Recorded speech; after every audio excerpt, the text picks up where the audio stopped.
अग्नि का अर्थ होता है प्रकाश युक्त, प्रकाश में परमेश्वर। अग्नि तनुरसी, हे प्रकाश में परमेश्वर आपका शरीर है। विष्णुवे तवा सोमस्य तनुरसी, उस परमेश्वर का सबके धारण पोषण करने के लिए भी उसका एक शरीर है। अब यजुर्वेद अध्याय नंबर 5 के श्लोक नंबर 1 में 2 बार ये क्लियर कर रखा है, स्पष्ट किया है कि वो परमात्मा साकार है। और लेकिन वेदों का ढंढोरा पीटने वाले कि वेदों में भगवान निराकार लिखा है, परमात्मा निराकार है, हमने वेदों को पढ़ा है, उन्होंने कोरी झूठ बोल रखी थी। उन्होंने ना तो वेदों का ज्ञान था, ना उनका कोई सब अनुभव था। अब आपको कुछ सदग्रंथों के प्रमाण दिखाएंगे। पुण्यात्माओं, ये वही सदग्रंथ हैं जिनको प्रत्येक धर्म शिरोधार्य मानता है, और उसके अंदर लिखा क्या है वो स्वयं परिचित नहीं। जैसे पवित्र बाइबल को पवित्र ईसाई धर्म शिरोधार्य मानता है, और उसके इक्विवेलेंट कोई दूसरी बुक वो नहीं मानते। ऐसे ही पवित्र कुरान शरीफ को पवित्र मुसलमान धर्म शिरोधार्य मानते हैं, और उसके इक्विवेलेंट उसके बराबर कोई और ज्ञान वो नहीं मानते।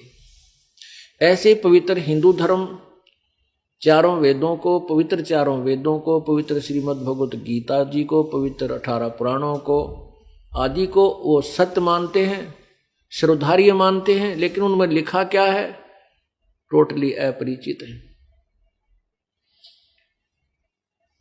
पुण्यात्माओं, अब हमने उस परमेश्वर की महिमा से परिचित होना है, और जब हम पूर्ण रूप से परिचित हो जाएंगे तभी हम इस मार्ग पर चल पाएंगे।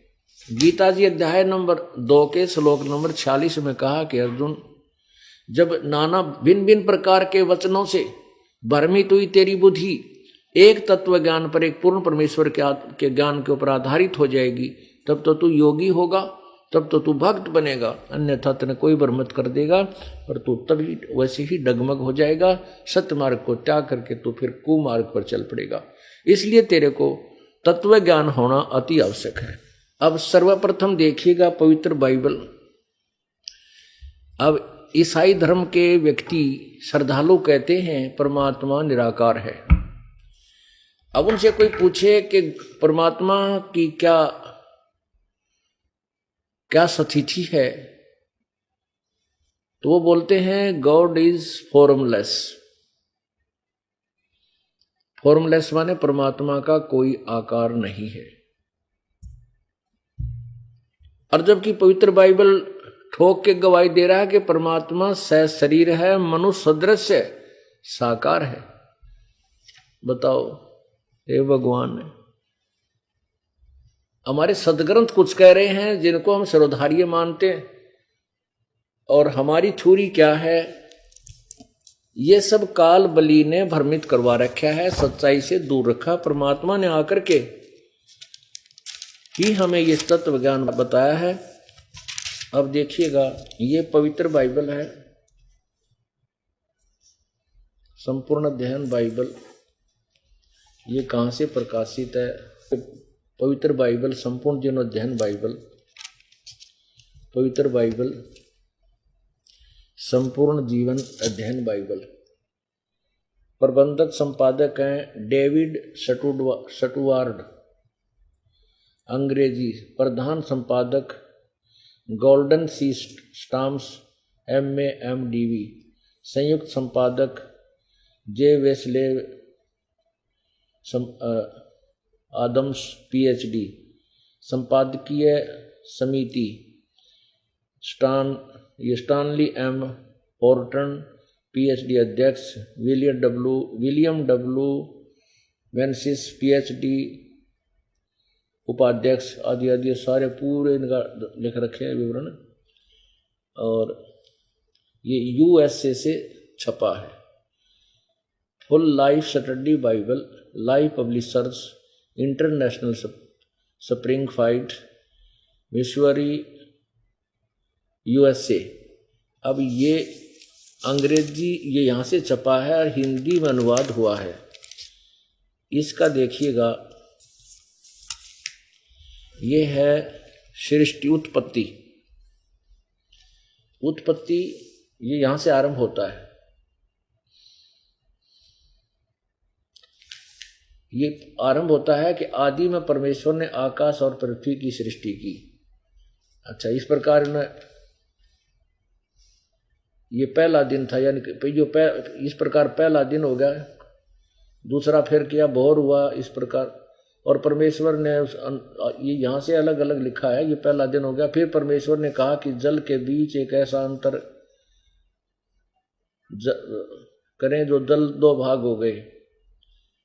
तब परमेश्वर ने एक अनंत अंतर बनाकर उसके नीचे जल और उसके ऊपर से जल को अलग किया, और वैसे ही हो गया। ये फिर तथा सांझ हुई फिर भोर हुआ, ये दूसरा दिन। सांझ हुई फिर भोर हुआ, ये तीसरा दिन। अब हम आते हैं छठवें दिन पे। अब प्रश्न नंबर ये 5 है। प्रश्न नंबर 5 उत्पत्ति ग्रंथ है, ये 1 और 2 अध्याय, और इसकी जो श्लोक नंबर है ये 23। यहां से ये इस प्रकार ये 5वां दिन हो गया। फिर हम 6वें दिन पर आते हैं। 26 से शुरू होता है। फिर परमेश्वर ने कहा, हम मनुष्य को अपने स्वरूप के अनुसार अपनी समानता में बनाएं, और वे समुद्र की मछलियों और आकाश के पक्षियों और घरेलू पशुओं और सारी पृथ्वी पर और सब रेंगने वाले जंतुओं पर जो पृथ्वी पर रेंगते हैं अधिकार रखे। परमेश्वर ने कहा, हम मनुष्य को अपने स्वरूप के अनुसार अपनी समानता में बनाए। कैसा हुआ भगवान? परमात्मा ने कहा कि मनुष्य को हम अपने समान बनाए, अपनी समानता में बनाए। आगे देखो 27। तब परमेश्वर ने मनुष्य को अपने स्वरूप के अनुसार उत्पन्न किया। अपने ही स्वरूप के अनुसार परमेश्वर ने उसको उत्पन्न किया। 2-3 बार लिखा है, नर और नारी करके उसने मनुष्य की सृष्टि की। ये इससे सिद्ध हो गया परमात्मा साकार है और मनुष्य जैसा है। क्लियर हो गया, इसमें तो कंसेप्ट ही डाउटफुल नहीं रहा, क्लियर हो गया। और किसी से पूछ ले, ईसाई भाई से नहीं कहा गॉड इज फॉर्मलेस, दिल्ली से उठ लटका के नहीं भगवान निराकार है। अरे तेरा गजब हुआ, तुम्हारे सदग्रंथ कह रहे हो साकार है, मनुष्य जैसा है। तो कहते हैं झूठा ज्ञान ध्यान का लाओ, ये बाद बेदा चतुराई। तुम्हारी थ्योरी गलत है, तुम्हारे अपने सदग्रंथों के विरुद्ध तुम्हारा ज्ञान है। तुमने भगवान पाया कहां से? अब एक और कमाल कर रखा है इस सदग्रंथ में कि इसमें स्पष्ट किया है कि मनुष्यों के लिए या किसी भी प्रकार के जीव जंतु पशु पक्षियों के लिए मांस खाने का आदेश प्रभु का नहीं है। प्रभु का क्या आदेश है? अब कई भाई जो अनाड़ी आंट लगा देते हैं कि पौधे में भी तो जीव है, उसको भी तो हम खाते हैं, जैसे साग सब्जी खाते हैं, फलाना खाते। अरे ये परमात्मा का आदेश है, हम उसके आदेश से उसको खा सकते हैं, वो दोष नहीं। जैसे आप लोग कोई जैसे शिकार खेलते हैं, कोई तीतर मार दे, कोई मुर्गा ही मार देता है, कोई अन्य जीव जंतुओं को मार देता है, तो उसको राजा सजा नहीं देता। जो राजा ने जो मना कर रखा है, जैसे अपने यहाँ भाई काला हिरण नहीं मारना, और उसको कोई मार देता है, भाई मनुष्य नहीं मारना, कोई मार देता है तो उनको सजा दी जाती है। तो ऐसे ही वो प्रभु का विधान है और उसने बताया कि तुम ये चीज खा सकते हो, तो हम उसको खाएंगे तो हम दोषी नहीं है, और उसकी मर्यादा तोड़ देंगे तो हम दोषी हैं। अब देखना कि मनुष्य को सियाना भी इतना समझदार बना दिया कि उसने पृथ्वी पर सब प्रकार के पक्षी पशु पक्षियों से वो कंट्रोलर हो गया। फिर परमेश्वर ने मनुष्य से कहा, उसने उनसे कहा, सुनो, जितने बीज वाले छोटे छोटे पेड़ और पृथ्वी के ऊपर और जितने वृक्षों में बीज वाले फल होते हैं, वे सब मैंने तुमको दिए हैं, वे तुम्हारे भोजन के लिए। तो होगी सारी बात निमट गई।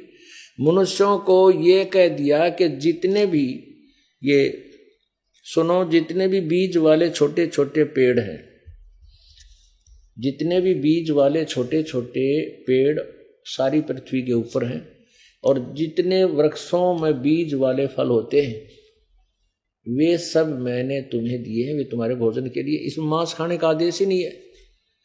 परमात्मा ने मांस खाने का आदेश किसी को नहीं दिया। और आप इधर ओहो मुसलमान धर्म, ईसाई धर्म में मांस खाना तैसा है जैसे जलेबी खाना हो। इनको कोई इस बात की चिंता ही नहीं, डर नहीं भगवान का है तरह के। जब भगवान मना करते हैं और हम उसका विधान तोड़ते हैं और उसी के गुणगान करते हैं तो कभी प्रसन्न नहीं हो सकता, कोई लाभ आपको नहीं मिलेगा। आगे देखो, आगे फिर उन अन्य पशु पक्षियों को भी आदेश दिया प्रभु ने। और जितने भी, ये 30 नंबर, और जितने भी पृथ्वी के पशु और आकाश के पक्षी और पृथ्वी पर रेंगने वाले जंतु हैं जिनमें जीवन का प्राण है, उन सब के खाने के लिए मैंने सब हरे हरे छोटे पेड़ दिए हैं। और वैसा ही हो गया। ओहो, पुण्यात्माओं स्पष्ट कर दिया कि जितने भी पशु पक्षी जीव जंतु हैं उनके लिए भी बता दिया है कि तुम्हारा ये आहार है, तुम्हें कुछ भी और एक दूसरे प्राणी को नहीं खाना है। आगे देखिएगा, तब परमेश्वर ने जो कुछ बनाया सब को देखा तो क्या देखा कि वो बहुत अच्छा है। तथा फिर सांझ हुई, फिर भोर हुआ। इस प्रकार ये 6वां दिन हो गया, 6ठा दिन हुआ। अब 7वां दिन क्या हो गया? तो फिर परमेश्वर ने यूं आकाश, पृथ्वी और उसकी सारी सेना बनाना समाप्त हो गया। और फिर परमेश्वर ने अपना काम जिसे वो करता था 7वें दिन विश्राम दिया, समाप्त किया। और उसने अपने उस किए हुए सारे काम से 7वें दिन विश्राम किया। और परमेश्वर ने 7वें दिन को आशीष दी कि पवित्र ठहरा। आदि। अब देखो ये क्लियर हो गया कि पूर्ण परमेश्वर ने 7 दिन में सृष्टि रची, 6 दिन में और 7वें दिन विश्राम किया। वो परमात्मा पूर्ण है। उसके बाद जो भी इस पवित्र बाइबल में जो भी विवरण आता है वो पूर्ण परमात्मा का नहीं है। वो फिर पूर्ण परमात्मा ने सारी सृष्टि रच करके इस काल को दे दी, काल भगवान ब्रह्म को। उसके बाद ये काल और इसके दूतों का, इसके ये सब विवरण, उसके बाद ये काल के उन दूतों की कला है। अभी आपने पवित्र बाइबल में देखा कि परमात्मा मनुष्य जैसा है और सशरीर है। अब उसने 6 दिन में सृष्टि रची, 7वें दिन विश्राम किया। पवित्र मुसलमान धर्म पवित्र बाइबल को भी समान दृष्टि से देखते हैं और वो इस बात को मानते हैं कि पवित्र बाइबल में जो लिखा है वही पूर्ण परमात्मा है जिसने 6 दिन में सृष्टि रची, 7वें दिन तख्त पर जा बैठा, विराजमान हुआ। अब देखिएगा पवित्र कुरान शरीफ इसमें यह भी कंसेप्ट क्लियर कर दिया कि वो कबीर नाम है उस परमेश्वर का जिसने 6 दिन में सृष्टि रची, 7वें दिन तख्त पर जा बैठा। वो अल्लाहु अकबर है, वो अल्लाह कबीर है। अकबरू कहो, कबीरू कहो, कबीरन कहो, खबीरन कहो, खबीरा कहो, कबीरा कहो, उसी के नाम हैं। जो उच्चारण में थोड़ा थोड़ा अंतर होने से नाम उस कबीर अल्लाह की तरफ ही है, अकबर, अल्लाहु अकबर। अब मुसलमान भाई उस अल्लाह कबीर का अर्थ करते हैं बड़ा भगवान। अल्लाह माने प्रभु और कबीर का अर्थ वो बड़ा कर देते हैं। अब कोई भी चीज है, कोई भी नाम है, उसका अर्थ अवश्य होता है। तो ऐसे अर्थ अपने स्थान पर है, लेकिन वो नाम ही उस परमात्मा का कबीर है। अब देखिएगा कुरान शरीफ, इसके विषय में लिखा कुरान शरीफ के विषय में कि यह वह इलामी किताब है जिसमें कोई संदेह की गुंजाइश नहीं। कि इसमें जो लिखा है वो बिल्कुल श्रेष्ठ और सत्य है, इसमें कोई संदेह की गुंजाइश नहीं। और यदि कोई कहे कि ये गलत है हम नहीं मानेंगे। इनका कहने का भाव ये है। अब देखिएगा कहां से छपी है।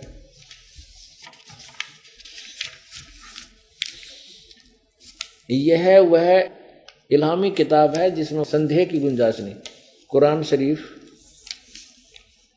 यह है मुतरजम 82 यानी अनुवाद सटीपन शास्त्रीय अरबी पद्धति पर नागरी लिपि में शेरवानी संस्करण, प्रकाशक है लखनऊ किताब घर, मौसम बाग, सीतापुर रोड, दिल्ली। यहां से ये छपी है। इसके अंदर ये देखिएगा सूरत फुरकानी,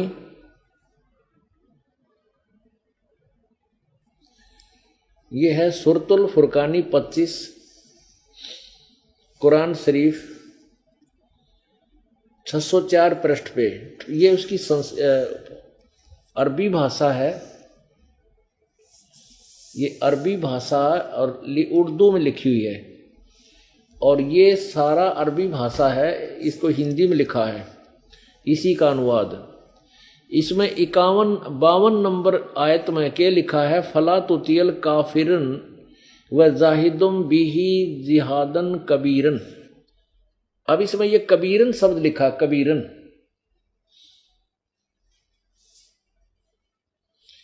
अब इसको कबीरा भी बोलते हैं,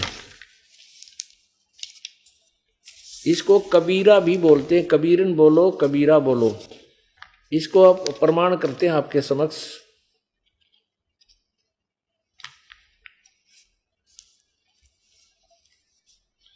ये है कुरान। अब कुरान शरीफ आपने देखा, अब कुरान मजीद देखो, केवल नाम में अंतर है, लेख सेम टू सेम है, लेख वही है लेकिन नाम इसमें कुरान मजीद लिखा इसका। इसमें क्या कहा है ये देखिए, कुरान मजीद मुतरजम मैं अरबी मतन, ऑफिस बुक डिपो 422, प्रकाशक ऑफिस बुक डिपो, मटिया महल, जामा मस्जिद, दिल्ली 6। इसके 577 पृष्ठ पर यही सूरत फुरकानी लिखी है, 576 पृष्ठ पे ये देखना, ये यहां सूरत फुरकानी 25 पृष्ठ 576, ये वही 51, ये 52 नंबर, 51 समाप्ति 52 नंबर आयत है ये। फला तुतियल काफिरन व जिहादुम बिही जिहादन कबीरा। इसको कबीरा कहो, कबीर कहो, कबीरन कहो, एक ही अर्थ है। इसका अर्थ इन्होंने बड़ा कर दिया है। अब ये देखिएगा कुरान शरीफ सूरत फुरकानी 25, इसमें पृष्ठ 604 है, उसमें 576, लेख वही है, पृष्ठ जो के तू है। सूरत फला तुतियल काफिरन व जहादम बिही जिहादन कबीरन, इनका अनुवाद इन्होंने किया है। इस 52वीं आयत का हिंदी अनुवाद किया, क्या कहा कि ए पैगंबर तू काफिरों का कहा न मानना और इस कुरान की दलीलों से उनका सामना बड़े जोर से करो। इन्होंने कबीर का अर्थ बड़ा कर दिया। अब इसका क्या अर्थ बनता है ये दास बताएगा कि कुरान शरीफ के बोलने वाला, कुरान शरीफ का ज्ञान देने वाला जो अल्लाह है उसको मुसलमान धर्म अपना भगवान मानते हैं, और वो कह रहा है अपने पैगंबर हजरत मोहम्मद को कि ए पैगंबर, ए हजरत मोहम्मद, मैंने तुझे जो कुरान शरीफ में ज्ञान दिया है तो उसके ऊपर दृढ़ रहना, उसके, और इन काफिरों की बात मत मानना, वो कबीर को भगवान नहीं मानते तो उनकी बातों में मत आना। मेरे द्वारा जो कुरान शरीफ का जो ज्ञान, ये दलील, ये एग्जाम्पल तुझे दिए हैं, इनको तो सही मानना और मेरे ज्ञान के आधार पर रुके रहना, उनकी बातों को नहीं मानना। और वो कबीर परमात्मा है, उस कबीर भगवान के लिए तू संघर्ष कर, उनकी बातों को मान, लड़ना नहीं। जिहाद माने संघर्ष कर। वो कहते रहे कि वो कबीर भगवान नहीं है, तू मत मानना उनकी बातों को। मैं जो कह रहा हूं वो गीता, जो कुरान शरीफ का ज्ञान देने वाला हजरत मोहम्मद का अल्लाह कह रहा है कि जो मैं कह रहा हूं ये सत्य है, गीता जो तेरे को कुरान शरीफ का ज्ञान दे रहा हूं। और ये वही परमात्मा है कबीर जिसने 6 दिन में सृष्टि थी, 7वें दिन तख्त पर जा बैठा। अब देखिएगा, अब ये 607 देखो,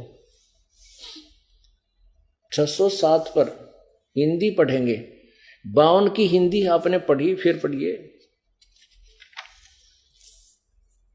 तो ए पैगंबर तू काफिरों का कहा न मानना और इस कुरान शरीफ की दलीलों से उनका सामना बड़े जोर से करो। अब ये कहते हैं वो कबीर परमात्मा है, वो कबीर भगवान है, उसकी मेरी इस बात पर विश्वास रखना जो मैं तुझे ज्ञान दे रहा हूं। और इन काफिर जो कबीर को भगवान नहीं मानते वह काफिर हैं, वह निकम्मी आत्मा है, उनकी बातों में मत आना, उनके साथ तो संघर्ष करना, अर्थात वो कहते रहेंगे तो मानना नहीं। और ये वही परमात्मा है। कौन? अब देखना, क्लियर किया है। ये सूरत फुरकानी 25 आयत, ये 52 आपने पढ़ ली, अब 53 है ये, यहां से शुरू होती है। और वही है वो जिसने दो दरियाओं को मिला चलाया, एक पानी मीठा प्यास बुझाने वाला और एक का खारी कड़वा, दोनों को एक आड़ में मजबूत रोग बना दी। और वही है जिसने पानी की बूंद से आदमी को पैदा किया, फिर उसको साहिब नसब यानी किसी का बेटा या बेटी, और ससुराल वाला यानी किसी की दामाद बहू बनाया।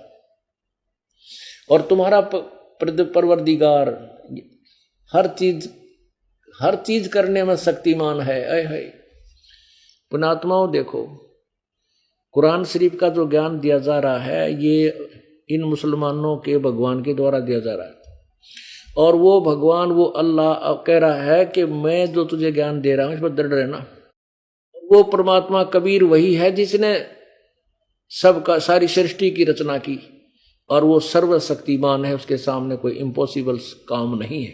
देखना, और तुम्हारा परवरदिगार हर चीज करने में शक्तिमान है। और अब 55 में, और काफिर अल्लाह के सिवा ऐसों को पूजते हैं जो न उनको नफा पहुंचा सकते हैं और न उनको नुकसान पहुंचा सकते हैं। और काफिर तो अपने परवरदिगार से पीठ दिए हुए हैं, मुंह मोड़े हैं। 55 आयत, इसमें क्या कहा है कि जो देवी देवताओं की पूजा करते हैं वो काफिर लोग, तो वो ना तो न लाभ दे सकते ना कुछ हानि कर सकते, और अपने पूर्ण परमात्मा से तो वह मुंह मोड़े हुए हैं। ओह, और वही परमेश्वर की अमृतवाणी कह रही है, ऊंची थलियां खेती वो ये भूल गए निज डेरे नु।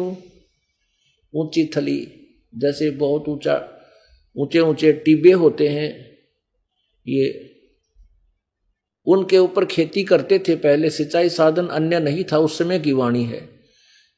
ना कोई नहर से सिंचाई होती थी, ना कोई ट्यूबवेल था, कुआं खोद करके कहीं रहट होता था, नहीं तो वो ऊपर जैसे वर्षा होगी तो ऊंचे ऊंचे स्थानों पर बीज दिया तो फिर दोबारा वर्षा नहीं होती तो वो सूख जाता था, वहां कोई उपज नहीं होती थी।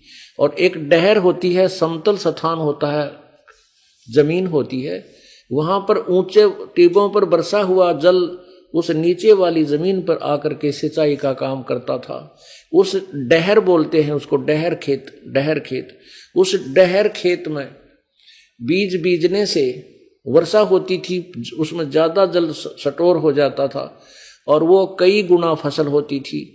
वहां मान लीजिए टिब्बों के ऊपर कई बार लगातार वर्षा होगी तो 2 मन, 1 एकड़ में 5 मन गेहूं होते, मुश्किल से हो पाते, या बाजरा होता, ज्वार होती, तो डहर के अंदर 50 मन हो जाते। कहने का भाव यह है कि जो हम अन्य पूजा करते हैं अन्य देवी देवताओं की, वो तो समझ ले 2 मन कणक, और हम पूर्ण परमात्मा की भक्ति करते हैं तो समझ लो 100 मन कणक। तो यहां ये कहने का भाव है कि ऊंची थलियां खेती बोवे भूल गए निज डेरे नू। अपने उस पूर्ण परमात्मा की भक्ति ना करके ये आन उपासना करते हैं दूसरे देवताओं की, उनसे कोई विशेष लाभ नहीं होता। और वही ये प्रमाण दे रहे हैं कि जैसे ब्रह्मा विष्णु महेश जी, इनकी जो पूजा करते हैं ये न तो किसी को हानि दे सकते ना ये लाभ दे सकते, क्योंकि उनके प्रारब्ध में वो परिवर्तन नहीं कर सकते। कबीर परमेश्वर पूर्ण ब्रह्म है, वो हमारे बुरे संस्कारों को, पाप कर्मों को काट करके समाप्त कर देता है और शुभ संस्कार हमारे को प्राप्त करा देता है, हमारे सब रोगों को दूर करता है, मृत्यु तक को भी हमारे को जीवन को भी एक्सटेंड कर देता है, मृत्यु को भी टाल देता है। यही कुरान शरीफ कह रही है कि काफिर लोग तो ऐसों को पूजते हैं जो ना लाभ दे सकते ना हानि कर सकते, और काफिर तो अपने परवरदिगार से मुंह मोड़े हुए हैं।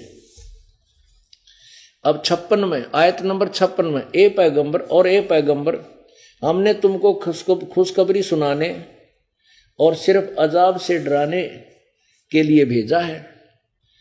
इन लोगों से कहो कि मैं तुमसे इस अल्लाह के हुक्म पर कुछ मजदूरी नहीं मांगता, हाँ जो चाहे अपने परवरदिगार तक पहुंचने की राह इख्तियार कर ले।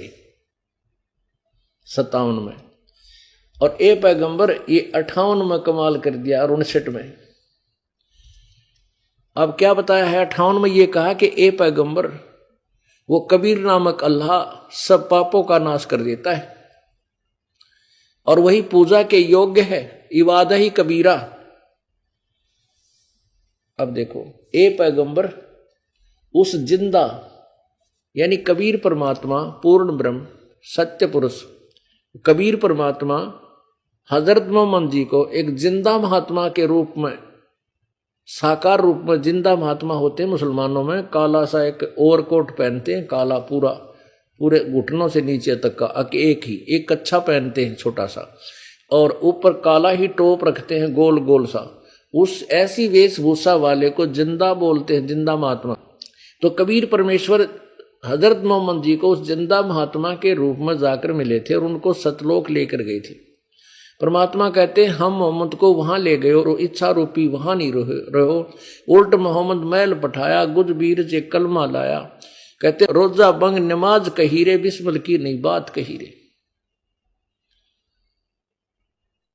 तो यहां वही प्रमाण दे रहा है हजरत मोहम्मद का खुदा किसी और पूर्ण परमात्मा, उस बड़े भगवान की तरफ संकेत कर रहा है, कबीर अल्लाह की तरफ संकेत कर रहा है। देखो, ए पैगंबर उस जिंदा पर भरोसा रखो जो कभी मरने वाला नहीं है, अविनाशी है वास्तव में, और फिर तारीफ के साथ उसकी पाकी बयान करते रहो, उसकी महिमा का गुणगान करते रहो, और अपने बंदों के गुनाहों से वह काफी खबरदार है।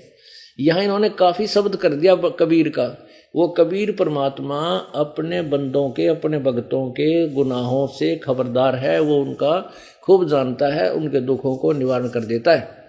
अब देखो, जिसने अब ये 59 में कमाल कर दिया, जिसने, ये कबीर भगवान वही है, अल्लाह कबीर वही है जिसने आसमानों और जमीन और जो कुछ उनके बीच है, बीच में है, सबको 6 दिन में पैदा किया, फिर तख्त पर जा विराजा। हुआ अल्लाह बड़ा, वो अल्लाह कबीर, हम इसको अल्लाह कबीर कह दे, इन्होंने बड़ा शब्द कर दिया कबीर। वह अल्लाह कबीर है, रहमान है, दयालु है।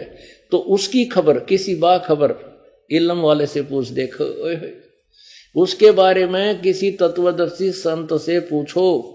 जैसे गीता जी अध्याय नंबर 4 के श्लोक नंबर 34 में भी यही कहा है कि उस पूर्ण परमात्मा के विषय में किसी तत्वदर्शी संतों के पास जाकर उसका ज्ञान प्राप्त करो। यानी गीता ज्ञान दाता भी इनकम्प्लीट, गीता ज्ञान भी इनकम्प्लीट और कुरान शरीफ का ज्ञान भी इनकम्प्लीट, क्योंकि कुरान शरीफ बोलने वाला अल्लाह खुद कह रहा है कि तू उस पूर्ण परमात्मा जिसने 6 दिन में सृष्टि थी, 7वें दिन तख्त पर जा विराजा, वो अल्लाह कबीर है, उसकी खबर किसी बाखबर से पूछ देखो। यानी कुरान शरीफ का ज्ञान दाता भी उस परमेश्वर के विषय में परिचित नहीं है, उसकी वे ऑफ वर्शिप भी नहीं जानता। ये बात सिद्ध होगी कि परमात्मा सशरीर है, मनुष्य जैसा है। इन दोनों पवित्र धर्मों के पवित्र सदग्रंथों ने रल मिलकर सिद्ध कर दिया कि पूर्ण परमात्मा का नाम कबीर है और वो मनुष्य की तरह सशरीर है और वही पूजा के योग्य है, उसका नाम कबीर है। अब आपको वेदों में दिखाते हैं। पुण्यात्माओं, हम जो समाज हमारा विभाजित हुआ है ये परमात्मा के लिए हुआ है। जैसे पहले केवल हिंदू धर्म था, हिंदू धर्म में कुरीतियां आ जाने से उसमें फिर ईसा मसीह नाम के एक महापुरुष आए, बाबा आदम आए, बाबा आदम के से आगे चलती चलती फिर ईसा मसीह जी आए। ईसा मसीह ने धार्मिकता के आधार पर कुछ समुदाय को सच्चा ज्ञान जैसा वो जानते थे वो ज्ञान दे करके अलग उनका नियम बनाए, तो वो अलग से समाज बना, पवित्र समाज बना, बुराइयों से दूर हुआ। ऐसे ही उसी धर्म ईसाई धर्म में आगे चल के मुसलमान धर्म कैसे बना, हजरत मोहम्मद जी ने पवित्र आत्माएं तैयार की, उनकी बुराइयां छुटवाई, एक परमात्मा पर आधारित किए, तो वो ग्रुप बन गया, वो अलग से समाज बन गया। ऐसे ही फिर सिख समाज कैसे बना, गुरु नानक देव जी को परमात्मा मिले, उन्होंने परमात्मा का साक्षात्कार किया सत्यलोक में जाकर के, फिर बनारस में देखा कि वही परमात्मा बनारस में धानक रूप यानी कबीर रूप में, वहाँ जुल्हे के रूप में, धानक रूप में काशी में विराजमान है। उसके बाद नानक साहब ने जो, क्योंकि गुरु नानक देव जी पहले पवित्र हिंदू धर्म में जन्मे थे, उसके और सभी यही पूजाएं किया करते थे, गीता जी का पाठ करते थे, श्री कृष्ण राम कृष्ण का जाप जपते थे। जब उनको तत्व ज्ञान हुआ, परमात्मा का पता चला कि कौन है पूर्ण परमात्मा और किसकी पूजा करनी चाहिए, उसके बाद उन्होंने एक अलग से एक पवित्र आत्माएं तैयार की जिनको सिख कहने लगे। तो पुण्यात्माओं, हम परमात्मा के लिए भटक रहे हैं और हमें भगवान चाहिए, वो चाहे किसी भी समुदाय की पूजा से। यदि हमें मुसलमान धर्म की पूजा से परमात्मा मिले तो हम सारे उसी को स्वीकार कर लेना चाहिए, क्योंकि हमने परमात्मा प्राप्त करना है। और जैसे ये दास आपको बता रहा, सब सदग्रंथों के आधार पे, अब हमने इस तत्व ज्ञान से हम स्वयं परिचित हो गए, सब सदग्रंथ हमारे सामने हैं जिनको हम सत्य मानते, तो उसको स्वीकार करके सभी पूरे विश्व के मानव ने इस तत्व ज्ञान को स्वीकार करके अपना कल्याण करा लेना चाहिए। आज किसी का जन्म मुसलमान धर्म के अंदर है तो कल को वो हिंदू धर्म में जन्म ले सकता है, क्योंकि हमारे संस्कार पहले के रले मिले हैं, ये बाद में विभाजित हुए हैं। और आज किसी का पवित्र हिंदू धर्म में जन्म है तो वो कल मुसलमान धर्म में भी जन्म ले सकता है, सिख धर्म में भी जन्म ले सकता है, ईसाई धर्म में भी जन्म ले सकता है। तो फिर हम उसको अच्छा मानेंगे, वही क्रियाएं करने लग जाएंगे।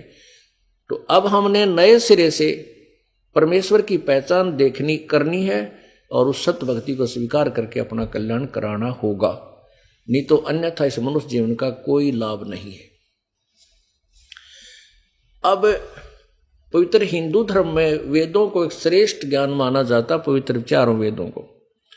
अब चारों वेदों के पढ़ने वाले ऋषि, महर्षि, मनु जी, वशिष्ठ जी और वर्तमान इसे क्या नाम कलयुग के महर्षि, ये दानंद आदि, ये सारे एक के बाद का ढिंडोरा पीटा करते, परमात्मा निराकार है, भगवान निराकार है, उसका केवल प्रकाश देखा जा सकता है। और वेद बताओ वो साकार है, मनुष्य सदृश्य है। आप देखिएगा यजुर्वेद, पहले ये दास आपको उन वेदों से निकाले हुए ये मंत्र अलग से निकाले हैं, इनको पढ़कर सुनाते हैं।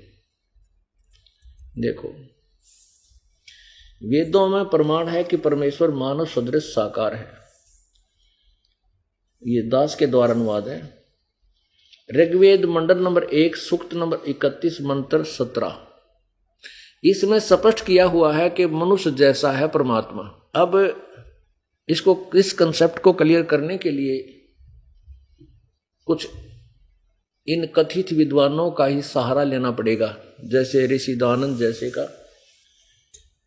अब स्वामी दानंद जी ने 1.5 वेद का अनुवाद किया है, यजुर्वेद पूरा, ऋग्वेद के केवल प्रथम मंत्र का। वैसे 1 से 6 मंत्र भी, 1 से 6 मंडल का अनुवाद इनके बारे में लिखा कि एक मंडल से 6 मंडल तक इन्होंने अनुवाद किया, यानी आधा यजुर्वेद पूरा। तो इन्होंने खुद प्रारंभ में, ऋग्वेद के प्रारंभ में कहा है कि जहां अग्नि शब्द हो वो उसका अर्थ परमेश्वर मानना चाहिए, अग्नि या अग्नि। ये देखो ऋग्वेद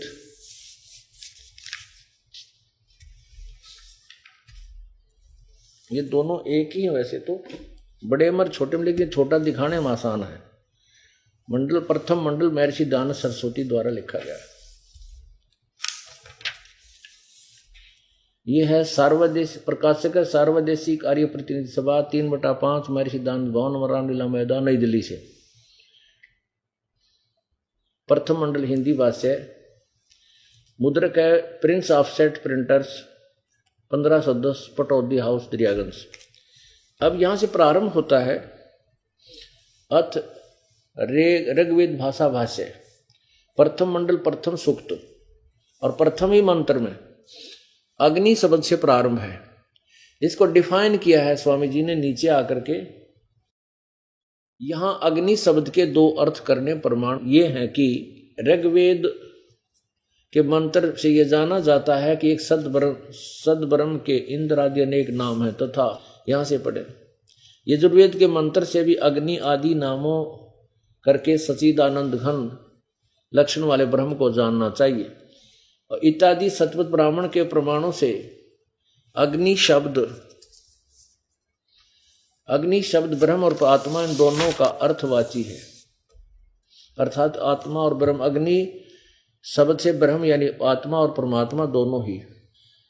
इस प्रमाण में अग्नि शब्द से प्रजा शब्द करके भौतिक और प्रजापति शब्द से ईश्वर का ग्रहण होता। इस प्रकार प्रमाण से सत्याचरण के नियमों को जानते हुए यथावत पालन करना ही सो व्रत है, व्रत का आता। और इस व्रत का पति परमेश्वर है। इस ऋग्वेद के प्रमाण के जानने वाले तथा प्रकाश सर्वज्ञ प्रकाश करने वाले विशेषण से अग्नि शब्द करके ईश्वर का ग्रहण होता है।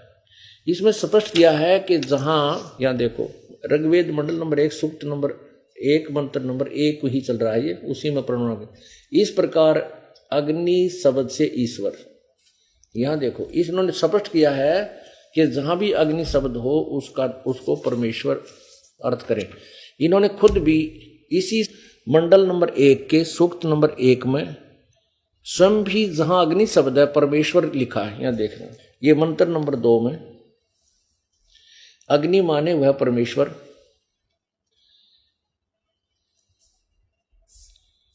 और मंत्र नंबर 3 में अग्नि ना अच्छी प्रकार ईश्वर की 3। 4 में अग्नि माने हे परमेश्वर। अब 5 में कवि करतु सर्वज्ञ करी, कबीर नाम है वैसे ये परमात्मा कबीर। और 6 में देखिएगा यहां 6 में अग्नि माने परमेश्वर। यहां 7 में अग्नि माने हे परमात्मा, हे सबके उपासना करने योग्य परमेश्वर। और फिर 9 में 8 में शब्द अग्नि नहीं है, अग्नि माने ज्ञान स्वरूप परमेश्वर। यानी स्वामी दानंद जी कह रहे हैं कि अग्नि माने जहां शब्द, वैसे अग्नि माने सभी जानते हैं आगे, लेकिन ये ऋषि लोग ही बताते हैं कि अग्नि माने परमेश्वर। और स्वयं भी अग्नि शब्द से इन्होंने कहा अग्नि माने परमेश्वर, अग्नि माने परमेश्वर। इसी के आधार से एक आर्य समाजी विद्वान ने साम वेद का अनुवाद किया है और उन्होंने इन्हीं की सलाह को मद्देनजर रखते हुए अग्नि शब्द का अर्थ परमेश्वर किया है। देखिएगा ये जो वेद और सामवेद इकट्ठे जल्द बांधा है। अब यहां हम सामवेद दिखाएंगे आपको। ये कौन है संपादक? प्रधान कार्यालय दान संस्थान वेद मंदिर महात्मा वेद भिक्षु सेवा आश्रम मुखमेलपुर दिल्ली दूरभाष इतना और दान संस्थान नई दिल्ली प्रकाशन। प्रकाशक है पंडिता राकेश रानी, अध्यक्ष दान संस्थान 2286 आर्य समाज मार्ग करोल बाग नई दिल्ली। इसमें आप देखिएगा ये सामवेद यहां से प्रारंभ होता है। ये देखो सामवेद भाषा वाचन, ये प्रथम ही अध्याय है, प्रथमो अध्याय। और प्रथम मंत्र में अग्नि माने हे परमेश्वर, ईश्वर अग्नि माने हे परमेश्वर, अग्नि माने ईश्वर को, अग्नि परमेश्वर, हे अग्नि ईश्वर, अग्नि ईश्वर, अग्नि माने परमेश्वर। इसी के दूसरे इसी पृष्ठ पे अग्नि माने ईश्वर, अग्नि माने हे परमेश्वर, अग्नि माने हे परमेश्वर, अग्नि माने हे परमेश्वर, अग्नि माने हे परमेश्वर। और भी बहुत ढेर सारे। अब प्रसंग आया यजुर्वेद अध्याय नंबर 5 के श्लोक नंबर 1 पर। अब देखो ये सत्यार्थ प्रकाश नामक एक पुस्तक है, महर्षि दानंद जी ने अपना अनुभव लिखा है और वे कहते हैं वेदों का ज्ञान सर्वश्रेष्ठ है। वेद ज्ञान के विरुद्ध अगर किसी भी व्यक्ति की टिप्पणी है, कोई विचार है, मैं नहीं मानूंगा, ऐसा वो कहते हैं। और स्वयं के उनके क्या विचार हैं, किसी ने उनसे पूछा कि परमात्मा साकार है व निराकार। देखिएगा स्वामी जी का उत्तर अनुभव। अब इस स्वामी जी के इस पोज ने देख के आदमी सहमत अट्रैक्ट हो जावे, इस जैसा तो महात्मा धरती पर पावे को नहीं। अरयुग के था, इसके बारे में इन्हीं का अनुभव बताएगा। ये देखो महर्षि दयानंद सरस्वती, ये सत्यार्थ प्रकाश है। यहां देखो अत सत्यार्थ प्रकाश है। वेद आदि विविध सद शास्त्र प्रमाण संविंत श्रीमत परमहंस वर्जाकाचार्य महर्षि दयानंद सरस्वती स्वामी विरचित। वेद आदि सद शास्त्रों के प्रमाणों से लिखा है, ये स्वामी जी करें। ये कहाँ से छपा है? वैदिक यति मंडल दयानंद मठ दीनानगर पंजाब से। और ये प्रकाशक कौन है, मुद्रक कौन है? आचार्य प्रिंटिंग प्रेस, दयानंद मठ गोहाना मार्ग रोहतक से छपा है। इसके साथ में समुल्लास में किसी ने पूछा कि परमात्मा साकार है व निराकार? स्वामी जी कहते हैं निराकार। ये देखो ये सप्तम समुल्लास प्रश्न नंबर 154 पे प्रश्न किया कि ईश्वर साकार है व निराकार? स्वामी जी ने उत्तर दिया कि निराकार। और वैसे अपने ही थ्योरी का खंडन इन्होंने यहां कर दिया है कि स्तुति से ईश्वर की प्रीति, गुणक्रम स्वभाव का सुधरना और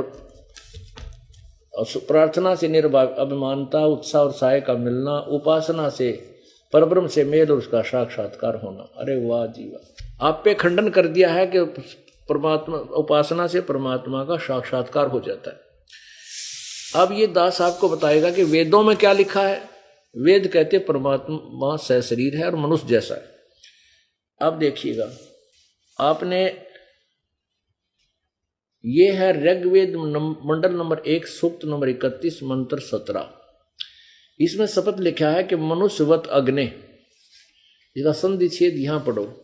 मनुष्यवत अग्ने अंगीरस है, अंगीरसवत अंगीर है, यातिवत सदने पूर्वत सूचे अच्छे आया, यहा वह दैव्यम जन्म आसाध्य बहिर्षि यक्षी प्रियतम। अब स्वामी दयानंद जी ने ये अर्थ किया इसका। अब देखो ये मनुष्यवत, इन्होंने मनुष्यवत कहाँ लिख लिया? इन्होंने क्या किया? हे सोचे पवित्र अंगीर प्राण के समान धारण करने वाले। अब प्राण क्या होता है? जीव। अंगीर का अर्थ ये करते हैं प्राण के समान धारण करने वाले। अग्नि माने विद्याओं के सर्वत्र व्यापक अध्यक्ष कर दिया यहां पर, क्योंकि ये अपनी थ्योरी के ऊपर रखना चाहता भगवान निराकार है। ये स्पष्ट कह रहा है कि परमात्मा मनुष्य जैसा, मनुष्यवत स्पष्ट लिखा है। ये संधि छेद है, मनुष्यवद, ये मनुष्यवत है, मनुष्यवत।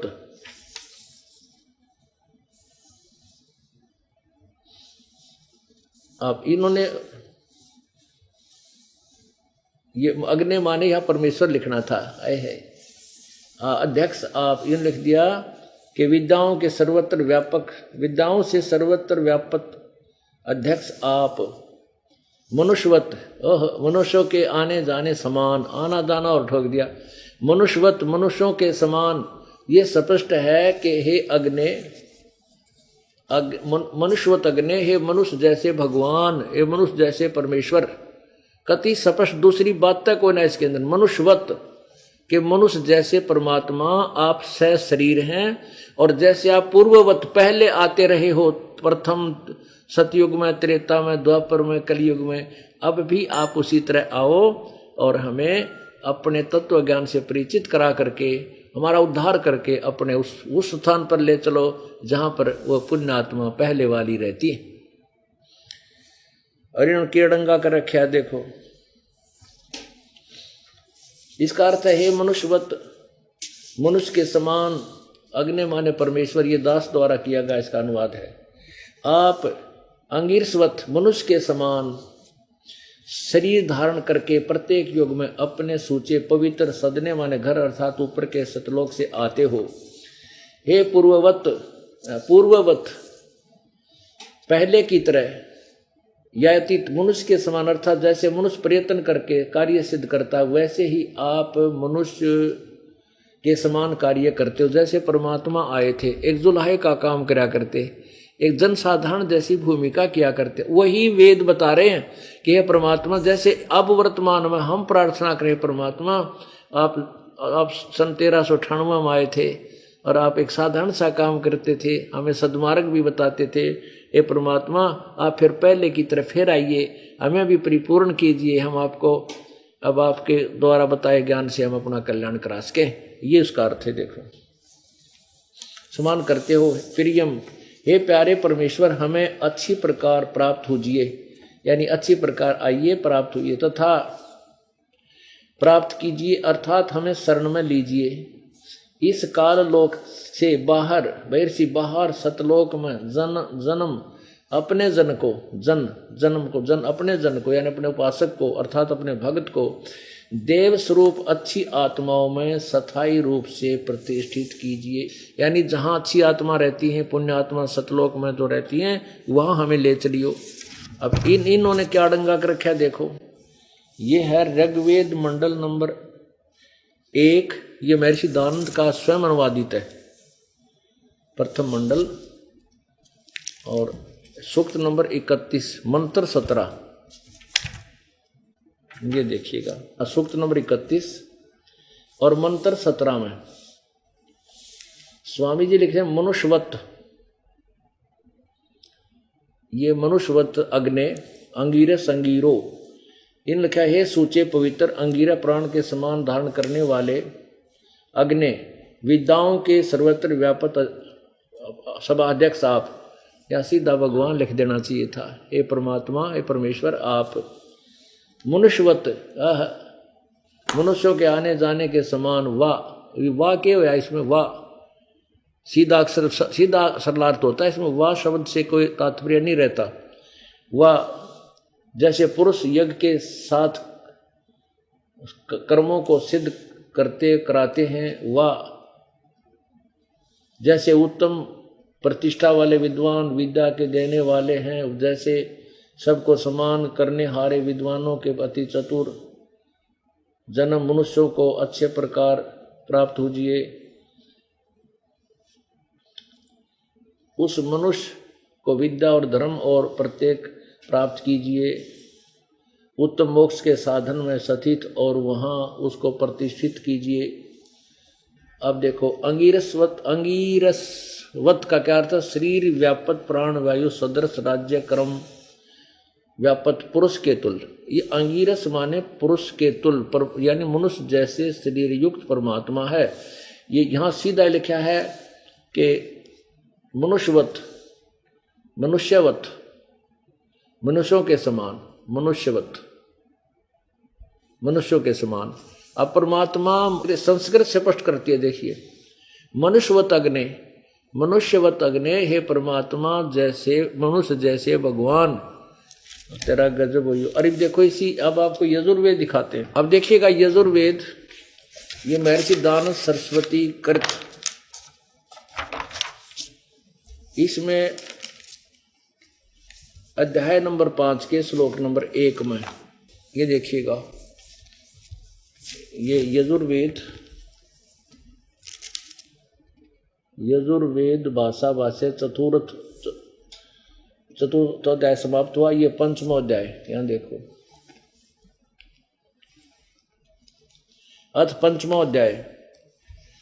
इसमें प्रथम मंत्र में लिखा है अग्ने तनुरसी विष्णुवे तवा सोमस्य तनुरसी, 2 बार स्पष्ट किया है। अग्नि माने हे परमेश्वर, तनु माने शरीर, रसी माने। अब देखो इन्होंने अनुवाद क्या किया स्वामी जी ने, हे मनुष्यों, तुम लोग जैसे मैं जो हवि अग्नि बिजली प्रसिद्ध रूप अग्नि के तनु शरीर के समान है। बता, इसका कोई सेंस बना है? पढ़ने में शर्मा दर्द हो जाए। यहाँ सीधा लिखना चाहिए था अग्नि तनुरसी, जहाँ 100 जगह लिख रखा है इन्होंने अग्नि माने परमेश्वर, अग्नि माने परमेश्वर, अग्नि माने हे भगवान। हे भगवान, तुम आप सह शरीर हो और उस परमात्मा का सबका धारण पोषण करने के लिए भी शरीर है। गीता जी अध्याय नंबर 15 के श्लोक नंबर 16 और 17 में स्पष्ट 3 परमात्माओं की व्याख्या दी है। वो पूर्ण परमात्मा के विषय में ये जानकारी वेद बता रहे हैं। कबीर परमेश्वर स्वयं कहते हैं वेद हमारा भेद है, मैं ना वेदन के माही, और जौन वेद से मैं मिलूं वो वेद जानते नहीं। अब देखो एक और दिखाऊं करिश्मा इस महर्षि दानंद का। है प्रथम अध्याय के 15वें श्लोक में यही शब्द लिखा है कि अग्ने तनुरसी। ये देखो ये यजुर्वेद भाषा प्रथम अध्याय का मंत्र नंबर 15 ये यहां पर है। ये 15 इसमें शपथ का अग्ने तनुरसी वाचो विसर्जनम। अब ये अग्ने तनुरसी परमात्मा हे परमेश्वर आप सह शरीर हैं। इसका अब इसमें 6 जो है ना 11 शब्दों का अर्थ ही नहीं किया कि कहीं उन्होंने सोचा कौन पढ़ेगा इसे इतने बड़े हैं, और इसमें अर्थ छोड़ दिए।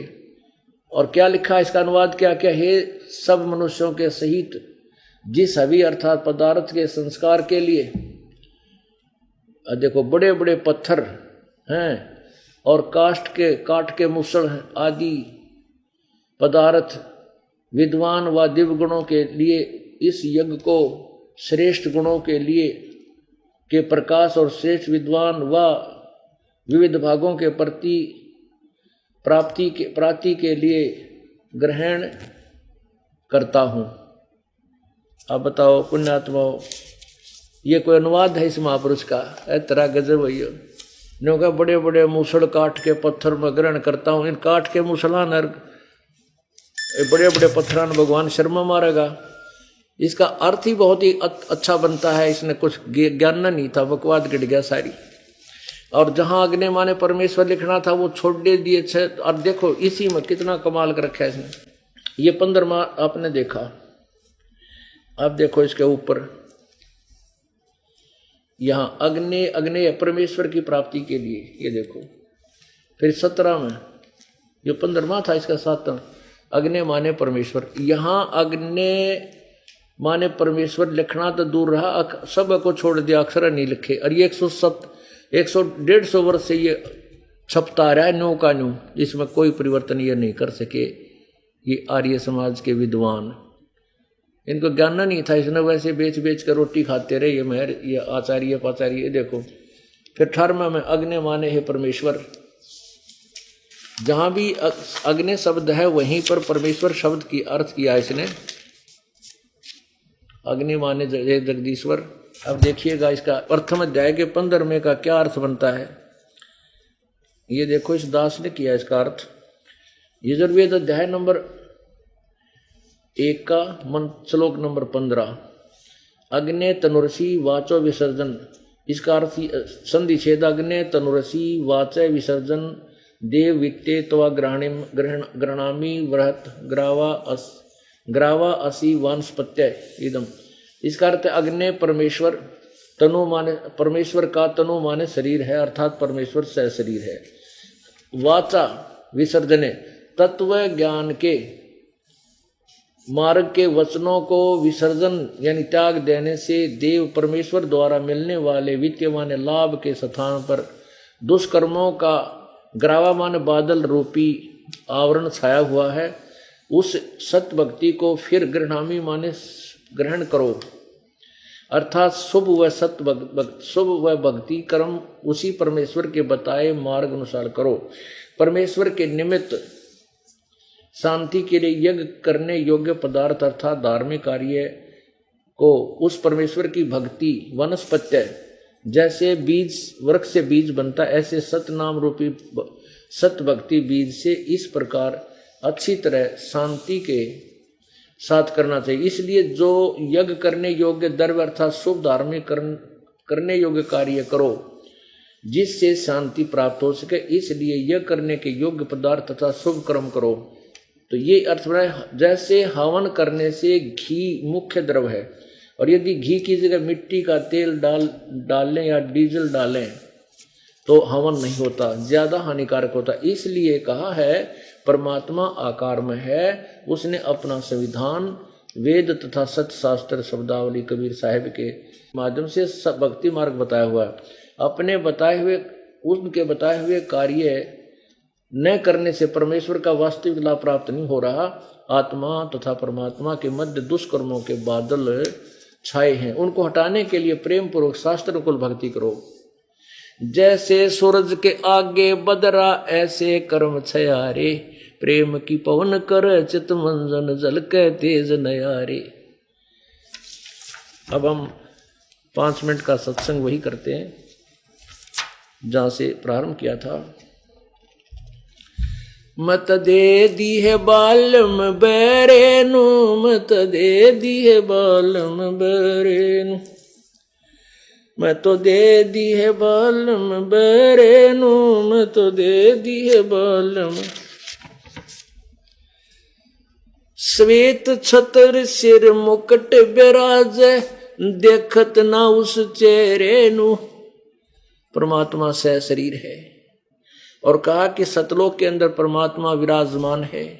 श्वेत छत्र सिर मुकुट विराजे, उस परमात्मा के सिर के ऊपर श्वेत छत्र है और शरीर उसके सिर के ऊपर मालिक के श्वेत ही एक मुकुट है, यानी बहुत सुंदर शरीर है परमात्मा का। उस चेहरे ने उस परमेश्वर साकार भगवान को नहीं देखते, क्योंकि तुम्हारी साधना शास्त्र विरुद्ध है, तुम्हारा ज्ञान भी शास्त्र विरुद्ध है।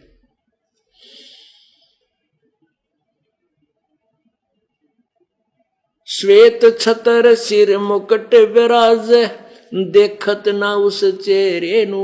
ऊंची थलियां खेती बोवे, ये भूल गए निज डेरे नु। ये संसार समझदा नाही, कंदा श्याम दोपहरे नु। ये संसार समझदा नाही, कंदा श्याम दोपहरे नु। गरीब दास ये वक्त जाते है, रोगे इस पैरे नु। क्या बता रहे हैं परमात्मा? परमात्मा की प्यारी आत्मा परमात्मा से प्राप्त उस तत्व ज्ञान को कैसे समझा रहे हैं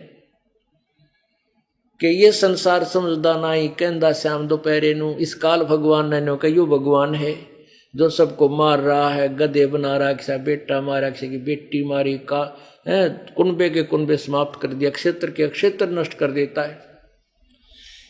और कितना कष्ट आप भोग रहे हो और फिर भी कहते हो आनंद ही आनंद है। इस काल के लोक में कहीं सुख नाम की चीज नहीं है। ये संसार समझदा नाई, कहंदा श्याम दोपहरे नु। जैसे शराब पी के कोई पड़ा हो दोपहरी में, जून के महीने में की, तो और उसने कोई कह रहा उठ ले भाई, इतनी गर्मी में तू यहाँ क्यों पड़ा है? वो शराबी कहता चेड़ा मत, मौज हो रही है। तो वो दोपहर में पड़ा, पसीना पसीना हो रहा, उसने होश ही नहीं है।